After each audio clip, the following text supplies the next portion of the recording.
Chapter 3. Hungry for Hope.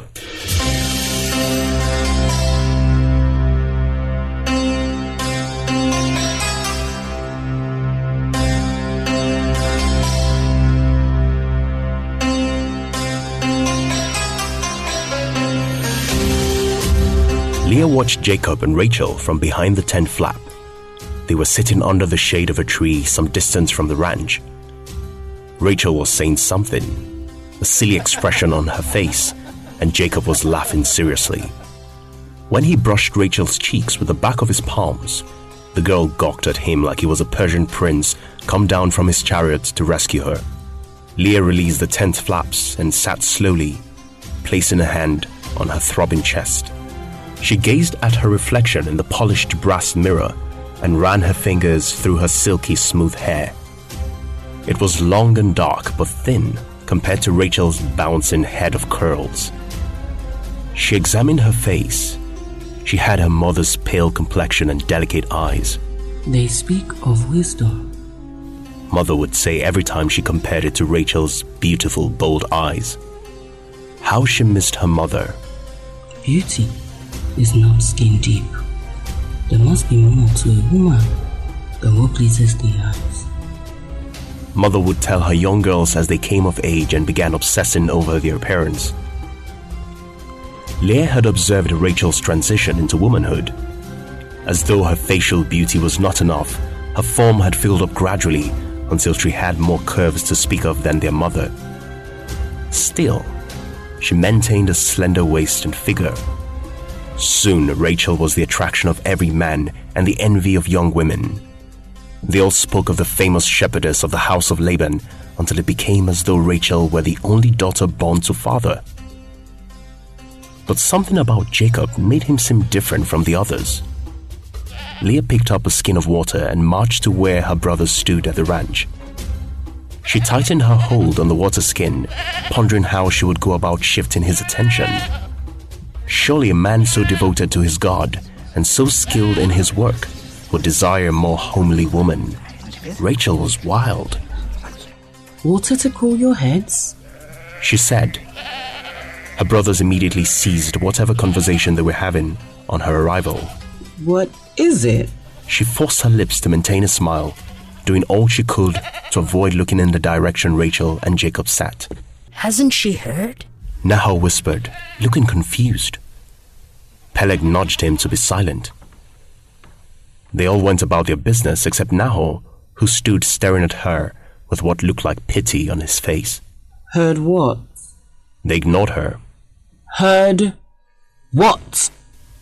She repeated firmly to her younger brother, knowing he wouldn't keep anything from her. Rachel is now betrothed to Jacob, Nahor said, head bent. Goodness, you have a big mouth. Iba muttered, obviously annoyed. Nahor shrugged. Better she found out sooner than later. Leah stood frozen by the news. Was that even possible? She was the older daughter. And Jacob. She turned to look at them. It all made sense now. Her head spun.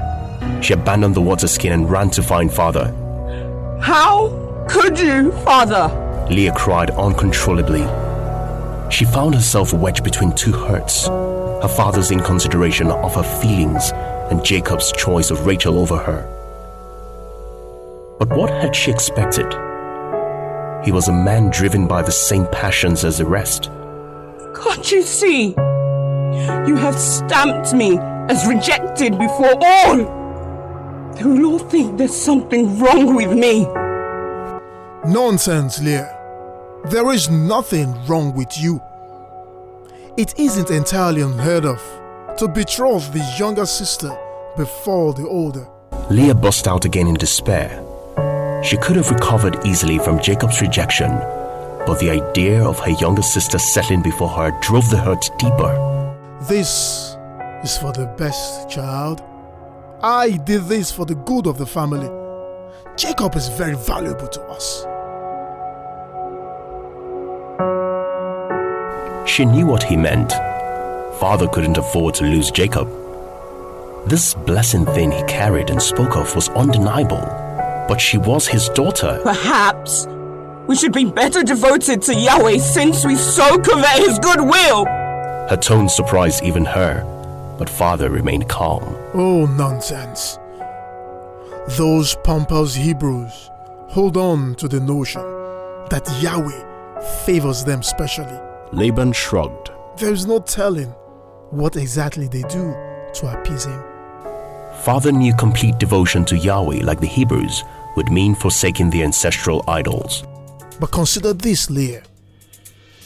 Now that every young man knows Rachel is no longer available for marriage, you have a better chance. Very clever. Leah thought father's cunning wit always came to his rescue. But perhaps he was right. She desperately wanted to believe him, even though it was clear his first concern was for an increased fortune. Still, her hunger for hope made father's words like soothing honey, and she clung to them. 7 years was a long time.